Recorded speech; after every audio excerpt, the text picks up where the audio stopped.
Hi guys, मैं फिर से लेकर आई हूँ कुकिंग मिनी ब्लॉग। तो मेरा आज का ब्लॉग भी बहुत अच्छा होने वाला है, इसलिए सब्सक्राइब ज़रूर कर लेना।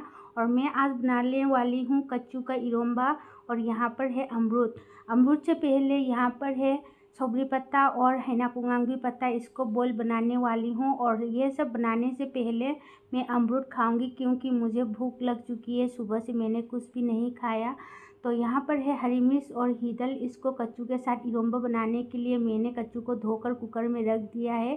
अब मैं इसे सीटी लगाने के लिए यहाँ पर रख देते हैं। और इसके बाद हम बनाएंगे मसूरी का दाल। मसूरी का दाल को मैं बनाऊंगी खिचड़ी, इसको भी मैंने धोकर रख दिया है। अब इसको खिचड़ी भी बनाऊंगी। तो यहाँ पर है मटर, आलू, बैंगन, इसको भी मैं फ्राई बनाऊंगी। और साथ में गोभी भी है, इसको भी फ्राई बनाऊंगी। तो आज का सब्ज़ी बहुत सारा है। तो दोस्तों मैंने फ्राई भी बना लिया है। यहाँ पर ये देखो, थोड़ा थोड़ा करके मैंने फ्राई बना लिया। और जहाँ मैंने मसूरी दाल दिखाया था वहाँ पर मैं खिचड़ी बना रही हूँ, अपनी मणिपुरी मथिल खिचड़ी। और ये पुलाव की तरह नहीं होता है, ये सूखा सूखा रहेगा। और यहाँ पर भी मैंने कच्चू को बॉईल करके ख़त्म कर लिया, हरी मिर्च और हिदल को भी बॉईल करके ख़त्म कर लिया। अभी मैं इसको इरोम्बा बनाने वाली हूँ। तो दोस्तों मेरा वीडियो अच्छा लगे तो सब्सक्राइब ज़रूर कर लेना। इसी तरह से हर रोज़ एक नया वीडियो